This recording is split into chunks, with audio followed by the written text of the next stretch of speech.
Well, good afternoon, everybody. Yesterday, we talked about the moisture that was down in deep South Texas. It was below Corpus Christi. Today, the strong sea breeze brought it all back into the region. You say, well, where did it go? Well, over the weekend, you might remember it got really hot. That's when that pressure got so hot that it squeezed everything out into the Gulf, and now it's basically just rolling back in. In other words, it's hot, but it's dry, as opposed to now that it's warm and it's humid. So you'll notice the amount of air moisture in the air that makes a difference. Well, we did get a front that is in North Texas right now. It's not a huge cold front, but it is a boundary line.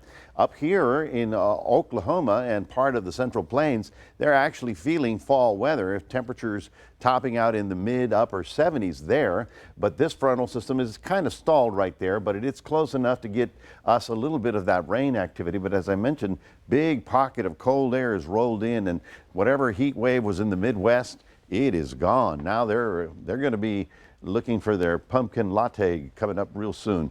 Now here's a thunderstorm that was pretty heavy in Victoria County. You can see it right down 59, right about there. Boom. For a while it looked like it was going to roll right through the city, but it sort of died right there. And we still have some shower activity down toward the Port Lavaca area, lighter rain over there toward Edna. So the big stuff is kind of over for tonight. That's good. This is the last 12 hours, and you can see Victoria right there to the south of the city, and to the southwest is where we got the heaviest rainfall with that big cluster storm that came up, I guess, through Fannin and Goliad. So we got some pretty good rain. That would be in the Coleto Creek watershed, so it's going downstream pretty quickly there. Now we take a look at tomorrow. We don't expect severe weather tomorrow, but generally much of South Texas below that front, remember the little front that's right here? Below that front is where the humid air is, and that's where we're likely to see scattered shower activity, and that would be for your Wednesday. And we mentioned this yesterday. I just want to make sure everybody get a good look at it. Technically, Victoria County is not in a drought right now. This is a weekly summary of drought conditions across the country, but you know, that kind of sometimes doesn't mean anything, because technically we're not in a drought, but we still need to be very cautious and careful with water. Again, we look upstream where all of our rivers begin, which is up here, and you can see how it's been very dry in San Antonio, and in the hill country still in a drought even after all that happened in Kerrville. So it's just one of those years. Anyway, we take a look at the Gulf of Mexico. We go out into the middle Atlantic. There is a Fernand here, but that's moving out to sea. Not going to be a problem. What's really interesting is how the activity really kicked up there for about a week or two, and then all of a sudden it just sort of died, and we're seeing one little wave coming in off of Western Africa, but that's a long way from here.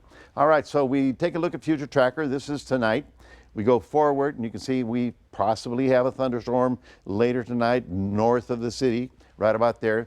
We go overnight, it gets quiet, and then tomorrow afternoon we get another round of those sea breeze showers coming up from the coast. I don't expect them to be as heavy as today. You'll see some garden variety shower activity rolling around.